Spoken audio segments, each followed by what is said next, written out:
All right, we're going to talk today about intervention strategies. First of all, pre-intervention is an essential component of any classroom management plan. Some highlights here include breaking the learning into segments that are 10 minutes or less. We get that from Medina's research on brain rules. The teacher should have increased surveillance over their students, understanding what they're doing so that they can maintain positive behaviors, offer choice to students, and allow students to choose the route of their completion. This will increase their engagement with the course content.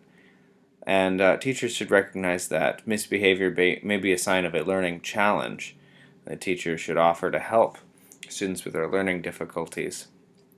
My wife, who works in customer service, calls this quality customer service, attending special attention to the most difficult customers.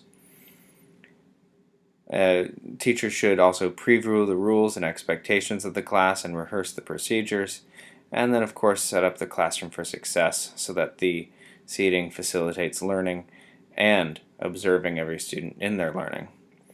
Some general principles of interventions include the teachers creating positive relationships with their students, and shifting responsibility for productive and appropriate behavior onto the students, using such as, well, tell me what would be an appropriate response to your behavior.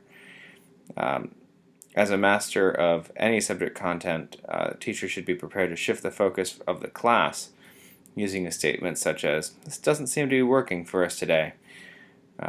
If the teachers mastered the content, they can approach it from many different perspectives.